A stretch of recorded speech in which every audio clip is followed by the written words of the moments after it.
출근길에 보던 가게가 사라졌습니다. 편의점 유리창엔 임대 종이가 붙어 있고 단골 김밥집은 문을 닫았어요. 사람들은 말하죠. 요즘 경기가 안 좋아서 그래. 하지만 정말 그럴까요? 지금 대한민국에서 벌어지는 일은 단순한 불황이 아닙니다. 2026년 1월, 지금 이 순간에도 특정 업종들이 동시다발적으로 무너지고 있어요. 열심히 안 해서가 아닙니다. 오히려 성실했던 업종부터 먼저 쓰러지고 있죠.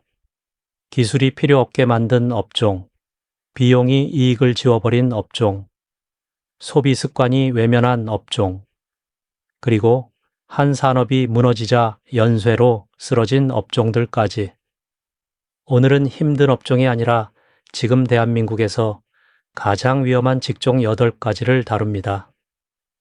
왜 이들이 동시에 무너지고 있는지 그 이유를 최대한 쉽게 풀어볼게요.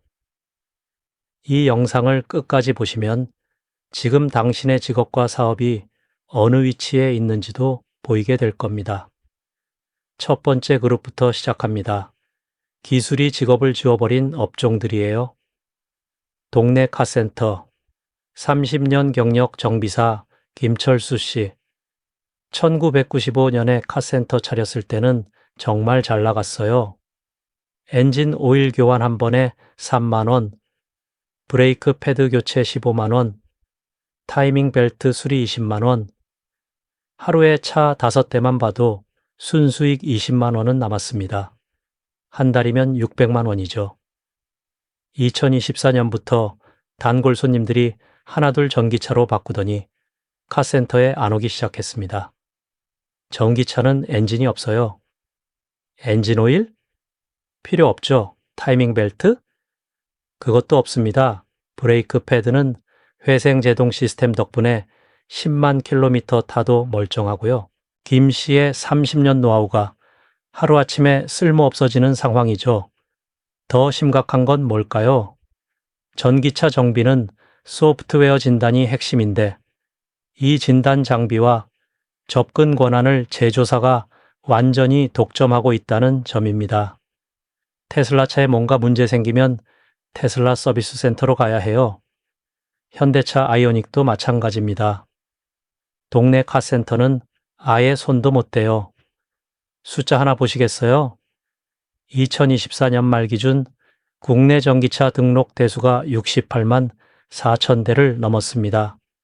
전체 차량의 약 2.6%예요. 겨우 2.6%면 괜찮은 거 아니냐고요? 문제는 여기부터예요. 2030년이 되면 이 비율이 15%를 넘을 가능성이 있습니다. 전체 차량 7대 중 1대가 전기차가 되는 거죠. 동네 카센터는 고객의 15%가 증발하는 겁니다. 김 씨는 고민합니다. 전기차 정비 교육을 받아볼까? 알아보니 교육비만 500만 원, 진단 장비 구입에 2천만 원이 더 듭니다. 장비를 사도 제조사가 소프트웨어 접근 권한을 안 주면 소용없어요. 결국 폐업을 고민 중입니다. 30년 경력이 무색하게요.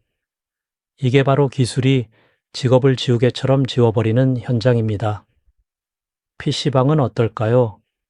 강남역 근처 PC방, 15년 차. 2010년 오픈했을 때 대박이었습니다. 리그 오브 레전드 열풍에 자리가 모자랄 정도였어요. 1시간 이용료 1,500원. 하루 평균 200시간 이용하면 매출 30만 원? 한 달 900만 원입니다. 전기세, 임대료, 인건비 빼도 순수익 300만 원은 남았죠. 2020년부터 매출이 서서히 줄기 시작했어요. 2023년엔 하루 평균 100시간, 2024년엔 80시간으로 떨어졌습니다. 매출이 절반으로 쪼그라든 거죠. 이유는 명확합니다. 집에 있는 컴퓨터 사양이 PC방보다 좋은 사람이 늘어났기 때문이에요. RTX 4070 그래픽 카드에 게이밍 모니터, 기계식 키보드까지 갖춘 개인 PC가 보편화됐습니다. 굳이 PC방 갈 이유가 없어진 거예요. 게다가 모바일 게임이 대세가 됐죠. 리그 오브 레전드는 와일드 리프트로 폰에서 하고 배틀그라운드는 모바일 버전이 더 인기예요. PC방의 존재 이유 자체가 흔들리고 있습니다. 최신 그래픽 카드로 컴퓨터 50대 전부 바꾸는데 5천만 원 들어갔어요. 게이밍 의자도 새로 샀죠. 1,500만 원 추가요. 음료 서비스도 강화했습니다. 효과 있었을까요? 일시적으로 손님이 좀 늘었지만 3개월 지나니 다시 원래대로 돌아왔어요. 하드웨어 경쟁력이라는 게 이제 의미가 없어졌거든요. 보셨습니까? 기술이 PC방이라는 비즈니스 모델 자체를 구식으로 만들어버린 겁니다. 주유소 이야기로 넘어가겠습니다. 경기도 화성 주유소 20년 차. 주유소는 원래 마진이 박었어요. 휘발유 리터당 마진이 100원도 안 될 때가 많았습니다. 그래도 차들이 계속 들어오니까 장사가 됐죠. 하루 1,000리터 팔면 마진 10만 원, 한 달이면 300만 원, 먹고 살만 했어요. 2024년부터 주유소를 찾는 차량이 눈에 띄게 줄었습니다. 전기차 때문이죠. 전기차는 주유소에 안 와요. 집에서 충전하거나 충전소 가면 되거든요. 전기차가 전체 차량의 2.6%라고 했죠. 이 주유소는 하루 평균 200대가 들어왔는데 전기차가 늘면서 하루 190대로 줄었습니다. 겨우 10대 차인데 월 매출이 10% 감소했어요. 300만 원 벌던 게 270만 원으로 줄어든 겁니다. 전기 충전소로 바꾸면 되지 않냐고요? 전기 충전소 설치 비용이 급속 충전기 한 대당 1억 원입니다. 2대 설치하면 2억 원이에요. 충전 시간이 주유보다 10배 이상 길어서 회전율이 형편없습니다.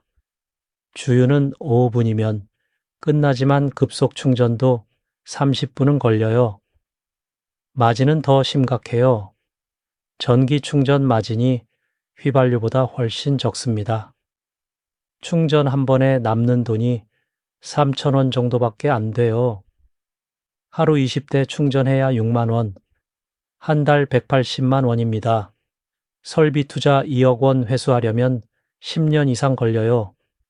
지금 빚 갚으면서 버티고 있습니다. 언제까지 버틸 수 있을까요? 본인도 모릅니다. 이 세 업종의 공통점이 뭔지 보이시나요? 노력의 문제가 아니라는 점이에요. 기술의 문제입니다. 아무리 열심히 해도 기술이 그 일 자체를 필요 없게 만들어버리면 답이 없어요. 하지만 기술만이 문제는 아닙니다. 두 번째 그룹을 보면 완전히 다른 이유로 무너지고 있는 업종들이 있어요. 비용이 이익을 지워버리는 업종들입니다. 열심히 일해도 손님 많아도 매출 올라도 남는 게 없는 업종들이에요. 비용이 이익을 잠식하는 좀비 장사가 됐거든요. 김밥집, 목욕탕, 화물운송. 이 세 업종이 지금 어떻게 되고 있는지 보시겠습니까? 김밥집부터 숫자로 들어가겠습니다. 서울 관악구 김밥집 10년 차. 김밥 한 줄에 3,000원입니다. 손님들은 요즘 김밥이 왜 이렇게 비싸냐고 불평하지만 사장 입장에선 이미 한계 가격이에요. 원재료비부터 계산해 볼까요? 김 200원, 밥 300원, 단무지 100원, 햄 200원, 당근 시금치 우엉 300원, 참기름 소금 100원, 총 1,200원입니다. 김밥 한 줄 팔면 1,800원 남는 거 맞죠? 천만에요. 여기서부터 진짜 계산이 시작됩니다. 인건비 보겠습니다. 2025년 최저 임금이 시급 1330원이에요.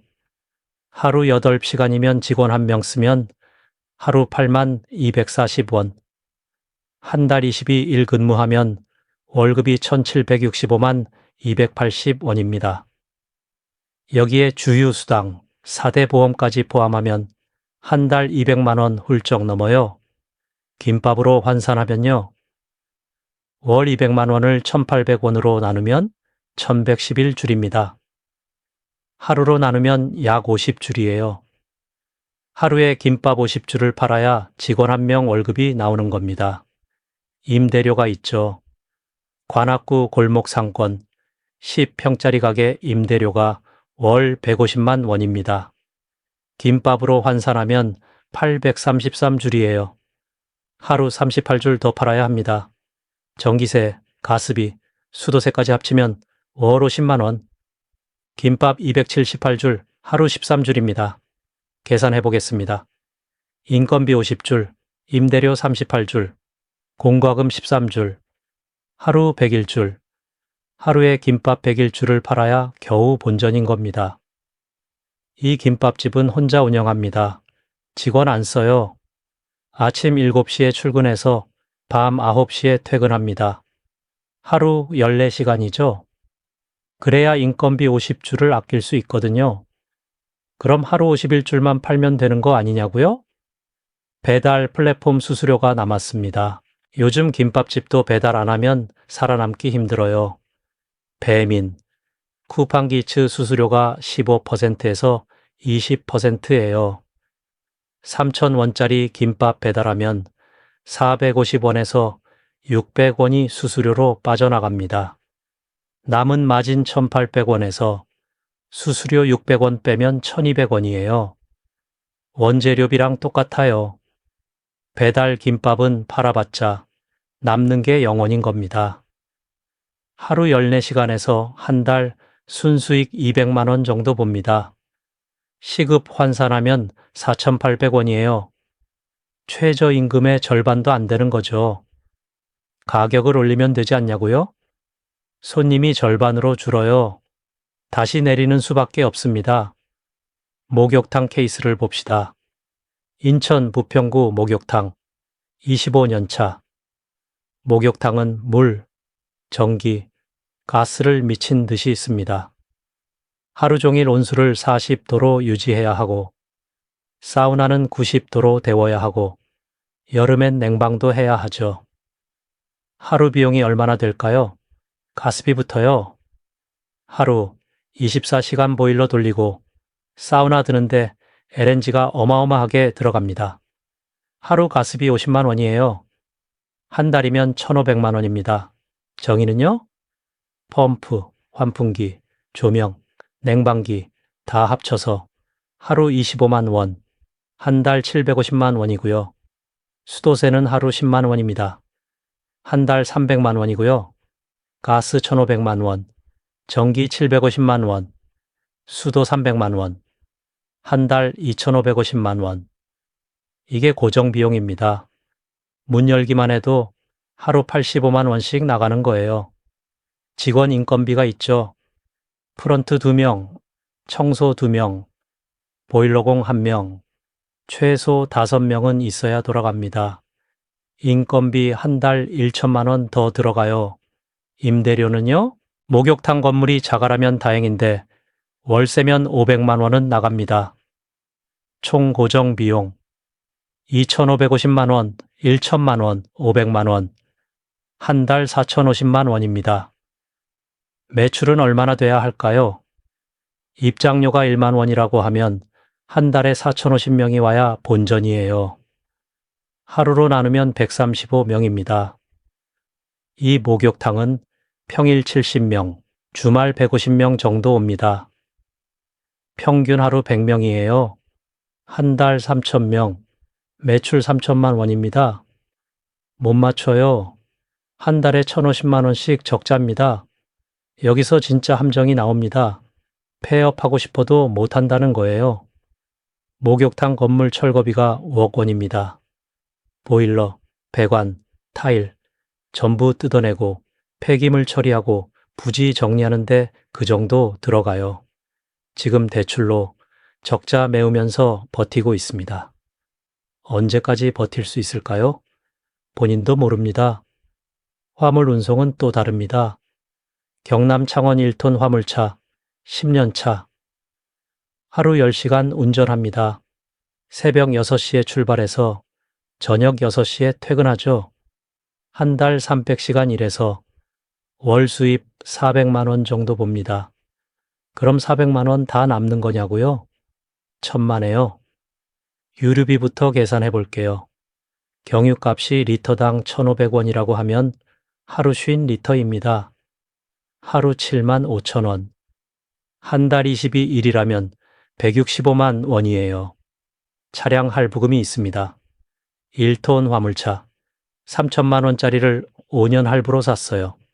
월 60만 원 나갑니다. 보험료, 영업용 화물차 보험이 비쌉니다. 한 달 50만 원이에요. 유지비, 타이어 교체비, 통행료까지 합치면 한 달 30만 원 더 들어가요.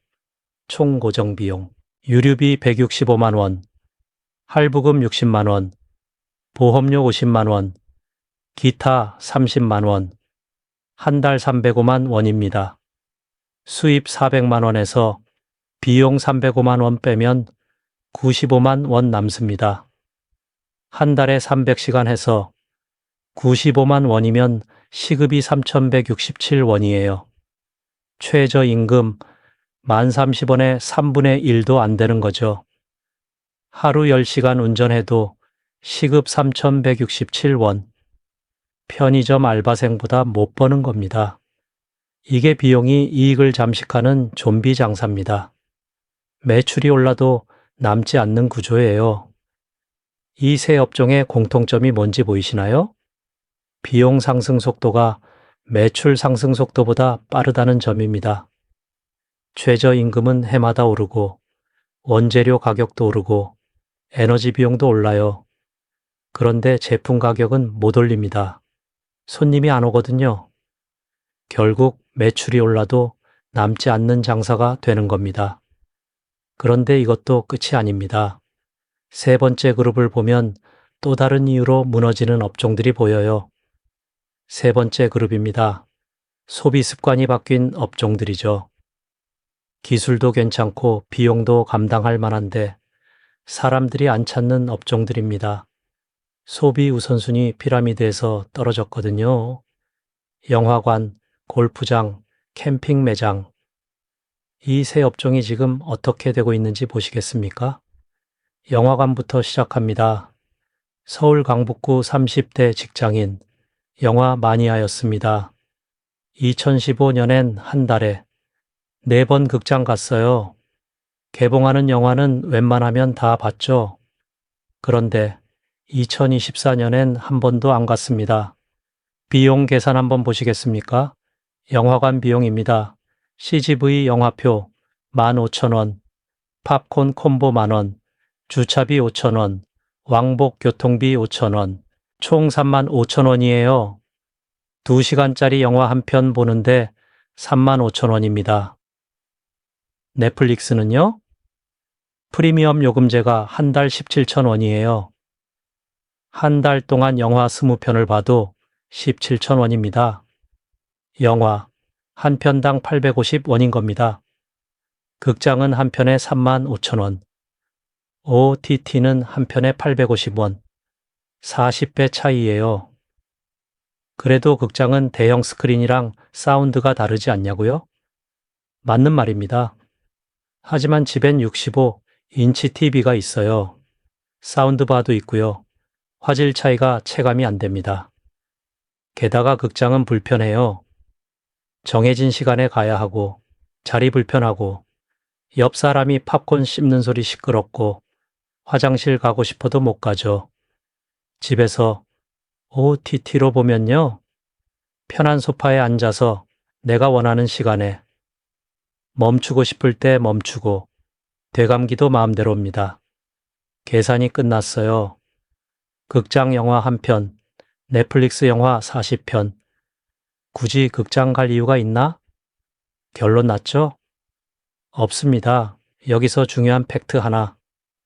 영화관 매출의 60% 이상이 팝콘과 음료에서 나옵니다. 영화표만으론 이익이 거의 안 나요. 극장은 사실 팝콘 파는 곳이에요. 영화는 팝콘 팔기 위한 미끼죠. OTT 시대가 되면서 극장 방문 자체가 줄어드니까 팝콘도 안 팔리는 겁니다. 연쇄 타격이죠. 2019년 전국 관객 수가 2억 2668만 명이었어요. 2024년엔 1억 2312만 명으로 거의 절반이 됐습니다. 극장 절반이 문 닫을 수 있는 수치예요. 영화관이 나빠서가 아닙니다. 소비자가 더 효율적인 선택을 한 거예요. 골프장으로 넘어갑니다. 서울 송파구 35 살회사원 2023년에 골프를 배우기 시작했습니다. 레슨 3개월 받고 스크린 골프장 다니면서 실력 늘렸어요. 이제 슬슬 필드에 나갈 때가 됐죠. 필드 나가는데 드는 비용을 계산해 보니 충격을 받았습니다. 비회원제 골프장 주말 그린피가 25만 원이에요. 캐디피 5만 원, 카트비 3만 원, 식사비 3만 원, 총 36만 원입니다. 라운드 한 번에 36만 원이죠. 스크린 골프는요, 한 게임에 3만 원입니다. 필드 한 번 값은 스크린 12번이에요. 계산이 나왔어요. 36만 원으로 필드 한 번? 아님 스크린 12번? 뭐가 나을까? 시간도 차이 납니다. 필드는 라운드 5시간, 이동 시간 2시간, 총 7시간 걸려요. 스크린은 1시간이면 끝나요. 같은 주말인데 7시간대 1시간, 7배 차이 나는 겁니다. 게다가 날씨 걱정도 없고 실력 늘리기엔 스크린이 더 나아요. 필드는 한 번 치면 끝인데 스크린은 같은 홀을 10번이라도 칠 수 있거든요. 결론이 나왔습니다. 필드는 1년에 한두 번만 가고 평소엔 스크린으로 즐기자. 이게 요즘 젊은 골퍼들의 공통된 선택이에요. 골프장은 어떻게 될까요? 고급 골프장은 괜찮습니다. 회원제 프리미엄 코스는 부유층이 계속 찾아요. 문제는 중저가 퍼블릭 골프장이에요. 젊은 층이 안 오니까 매출이 뚝 떨어지는 겁니다. 골프가 인기 없어진 게 아닙니다. 소비 방식이 바뀐 거예요. 필드에서 스크린으로요.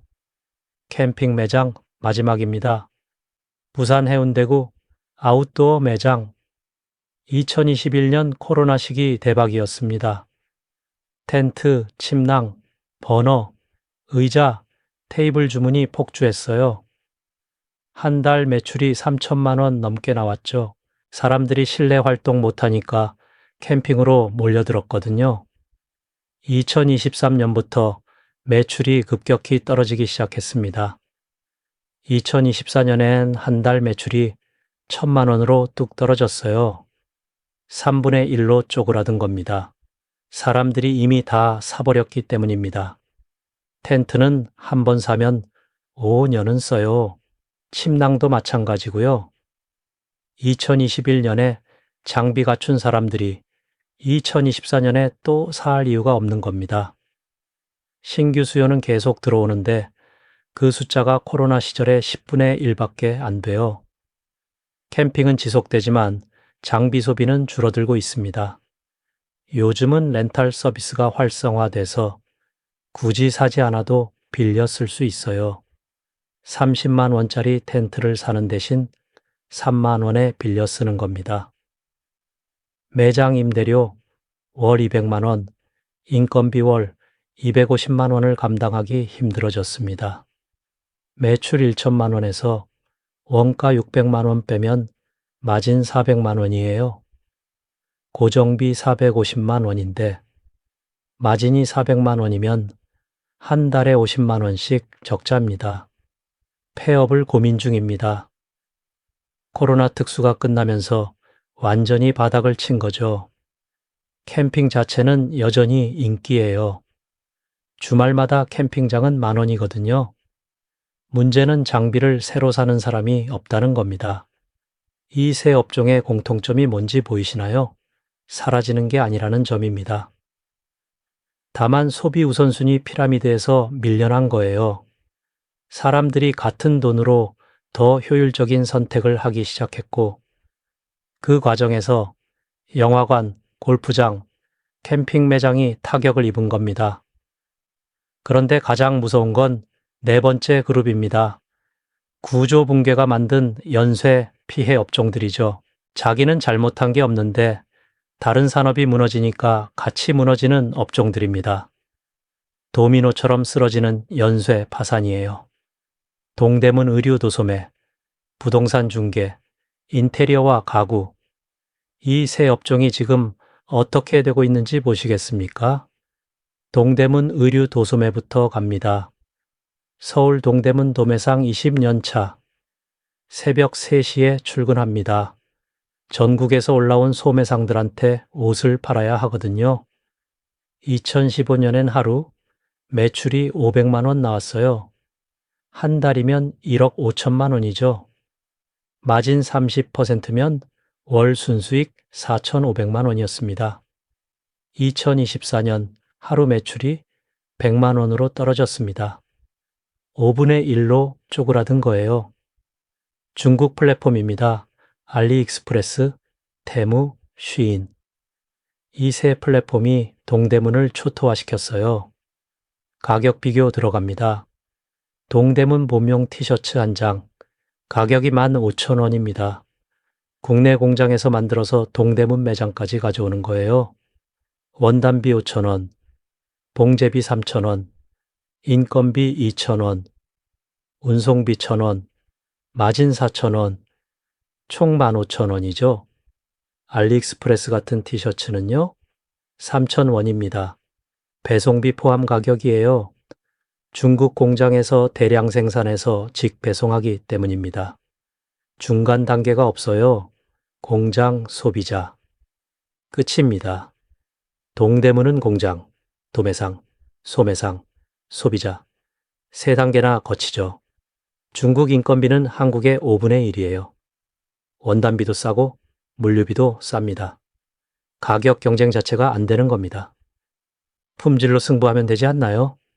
온라인에선 품질 차이를 느끼기 어렵습니다. 사진으로만 보면 비슷해 보이거든요. 소비자 입장에선 15,000원 대 3,000원. 일단 3,000원짜리 사보고 안 좋으면 버리지 뭐. 이렇게 생각해요. 한 달 매출 3천만 원에서 마진 900만 원 남습니다. 여기서 임대료 500만 원, 인건비 300만 원 빼면 순수익 100만 원이에요. 20년 하던 장사가 이제 월 100만 원 남기는 장사가 된 겁니다. 국경 없는 가격 경쟁 앞에서 동대문 도마의 구조가 완전히 무너진 거예요. 부동산 중개업으로 이동합니다. 경기도, 수원시, 부동산 중개소 15년 차. 2021년엔 한 달에 매매 3건, 전월세 5건 정도 성사시켰습니다. 매매 수수료 평균 200만 원, 전월세 수수료 평균 50만 원이면 한 달 수입이 850만 원이었어요. 먹고 살만 했죠. 2024년 한 달에 매매 1건, 전월세 2건으로 떨어졌습니다. 수입이 300만 원밖에 안 돼요. 3분의 1로 쪼그라든 겁니다. 두 가지 이유가 있습니다. 첫 번째, 거래량 급감입니다. 금리가 올라서 대출받기 어려워졌고 집값은 여전히 비싸서 매수 수요가 사라졌어요. 2024년 주택 매매 거래량이 64만 2천 건으로 직전 10년 평균의 66% 수준에 불과했습니다. 거래가 안 되니까 중개 수수료도 못 받는 겁니다. 한 달에 한 건도 못 따는 달이 3개월 연속이었어요. 두 번째, 플랫폼 직거래입니다. 네이버 부동산, 직방, 다방에서 매물 보고 집주인한테 직접 연락해서 계약하는 경우가 늘어나고 있어요. 굳이 중개사 수수료 200만 원 낼 필요 있나? 이렇게 생각하는 거죠. 매장 임대료 월 100만 원, 생활비 월 300만 원이 필요한데 수입은 월 300만 원입니다. 한 달에 100만 원씩 적자예요. 예금 깨서 버티고 있는데 예금이 바닥나면 폐업해야 합니다.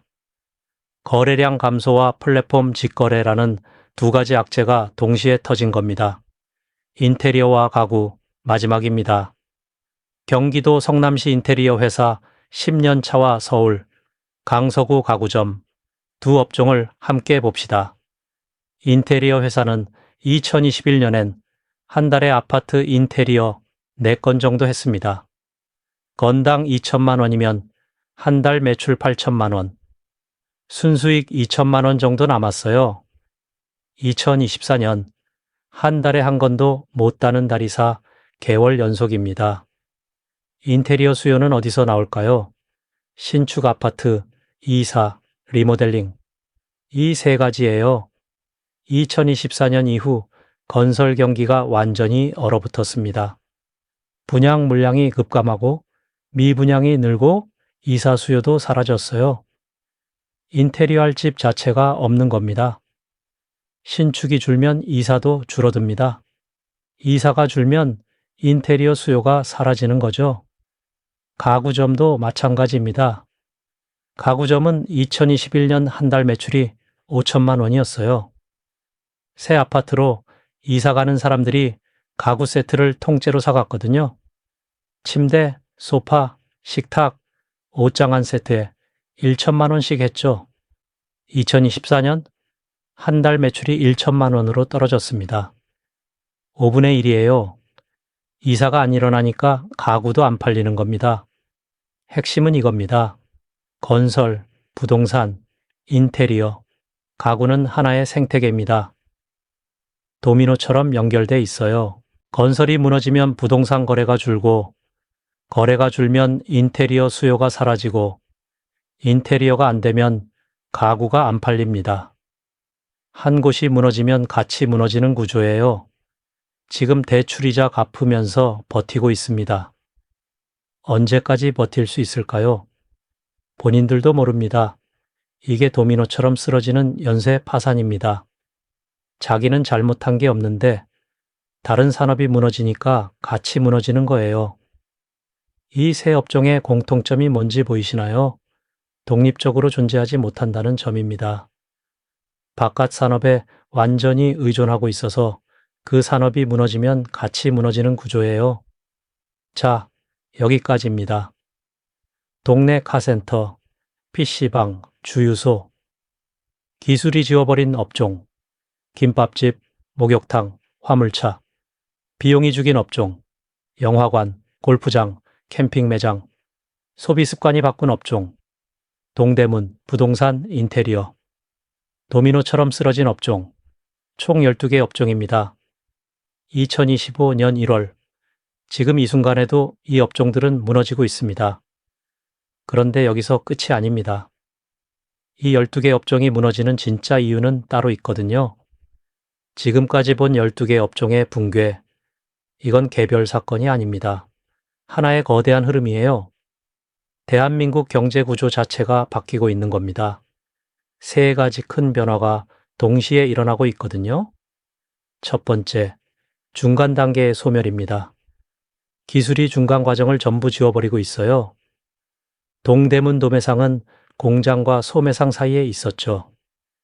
이제 알리익스프레스가 공장에서 소비자한테 직접 보냅니다. 중간이 사라진 거예요. 부동산 중개사도 마찬가지입니다. 집주인과 세입자 사이에 있었는데 이제 네이버 부동산으로 직접 연결돼요. PC방도 그래요. 고사양 컴퓨터와 게이머 사이에 있었는데 이제 개인이 직접 삽니다. 중간 단계가 필요 없어진 겁니다. 이게 플랫폼 경제의 본질이에요. 효율성은 올라가지만 중간에 있던 사람들은 일자리를 잃습니다. 두 번째, 고정비 구조의 붕괴입니다. 오프라인 장사는 기본적으로 고정비가 엄청나게 높아요. 임대료, 인건비, 공과금. 이게 매달 무조건 나갑니다. 손님이 한 명도 안 와도 나가는 돈이에요. 목욕탕이 한 달에 3,600만 원씩 쓰는데 매출이 3천만 원밖에 안 나오는 이유가 뭘까요? 고정비 때문입니다. 문 닫는 순간 고정비가 사라지는 게 아니라 오히려 철거비가 더 들어가요. 덫에 걸린 거죠. 김밥집도 마찬가지예요. 하루 14시간 일해도 시급 4,800원밖에 못 버는 건 고정비가 마진을 다 잡아먹기 때문입니다. 온라인 사업은 고정비가 거의 없어요. 유튜브 크리에이터는 임대료가 없고, 쿠팡 셀러는 매장이 필요 없고, 배달 전문 식당은 홀 관리 안 해도 됩니다. 같은 매출이라도 남는 돈이 완전히 달라요. 고정비 높은 사업 모델은 이제 생존 자체가 어려워지고 있습니다. 세 번째, 소비 최적화의 시대입니다. 사람들이 똑똑해졌어요. 같은 돈으로 더 많은 가치를 뽑아내는 법을 알게 됐죠. 영화관에서 35,000원 쓰는 대신 넷플릭스로 40편 보고, 필드 골프 36만 원 대신 스크린 골프로 12번 치고 3만 원짜리 텐트 대신 3,000원에 빌렸습니다. 비합리적인 소비를 안 하는 거예요. 가성비, 가심비 둘 다 따지면서 최적의 선택을 합니다. 이런 환경에서 프리미엄 아니면 초저가, 이 두 극단만 살아남아요. 중간은 사라집니다. 김밥 3,000원은 비싸다고 안 사고, 고급 일식집 3만 원은 특별한 날 갑니다. 중간 가격대 식당이 가장 먼저 무너지는 이유예요. 그럼 살아남는 업종은 뭘까요? 세 가지 조건을 충족해야 합니다. 첫째, 기술로 대체 불가능한 일.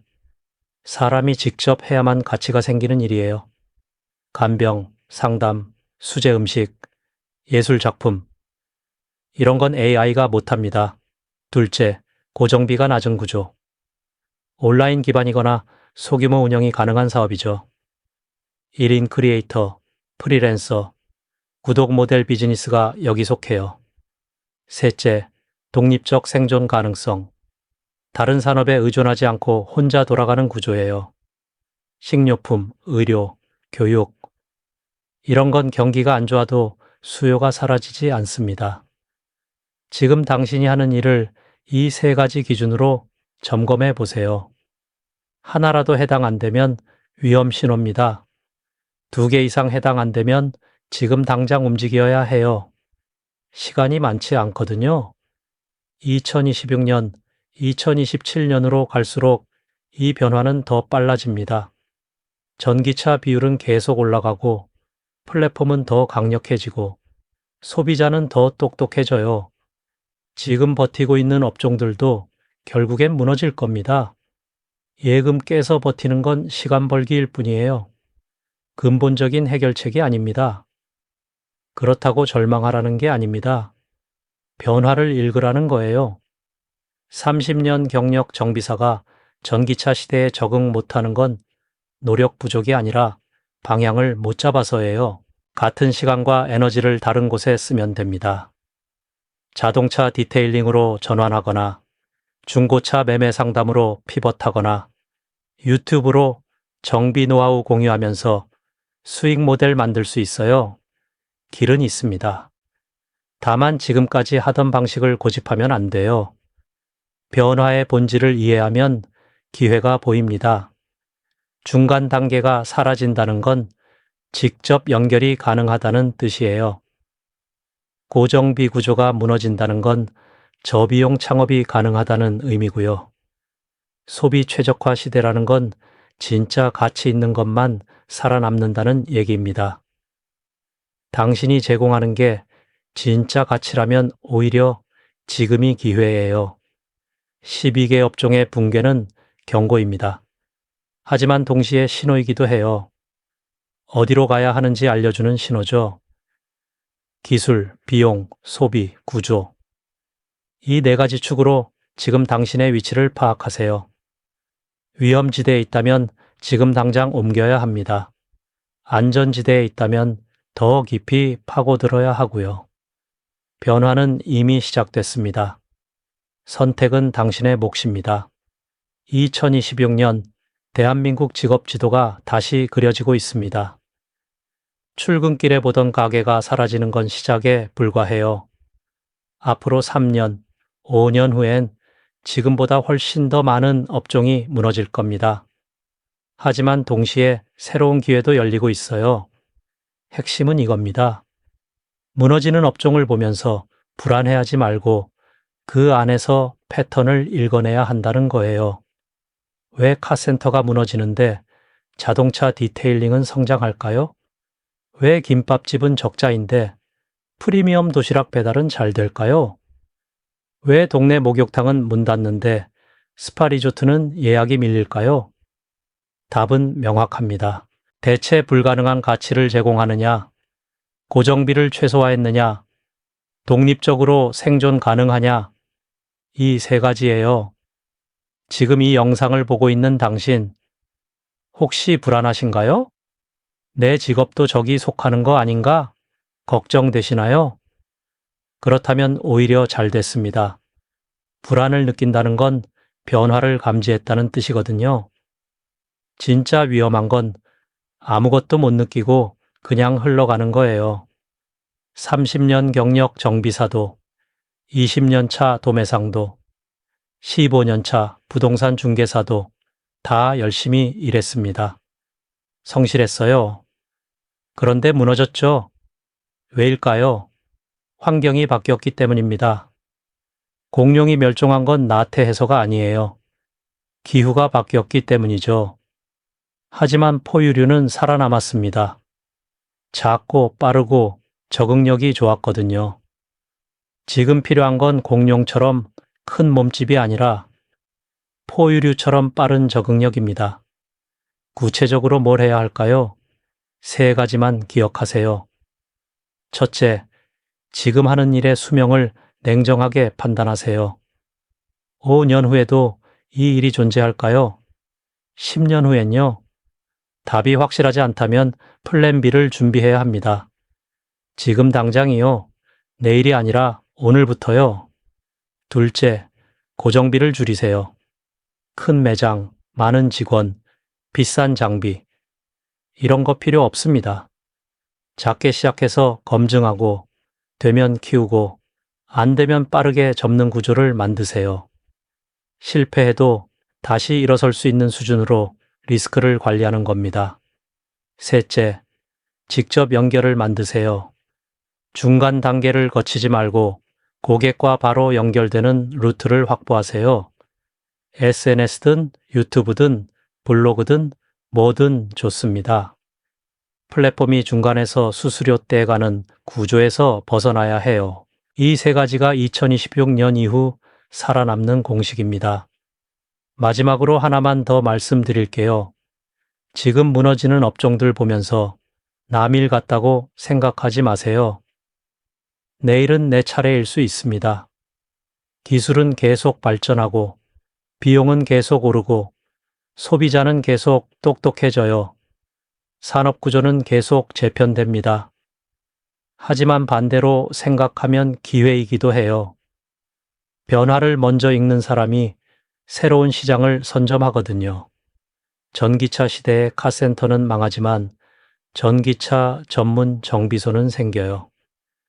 김밥집은 적자지만 밀키트 사업은 성장하고요. 극장은 관객 잃지만 OTT 콘텐츠 제작자는 기회를 얻습니다. 같은 변화를 보고 누군 무너지고 누군 성장합니다. 차이가 뭘까요? 변화를 읽는 눈과 움직이는 속도예요. 2026년은 이미 시작됐습니다. 지금 이 순간에도 누군가는 폐업 서류를 작성하고 있고 누군가는 새로운 사업을 준비하고 있어요. 당신은 어느 쪽인가요? 선택의 시간이 얼마 남지 않았습니다. 움직이세요. 지금 당장.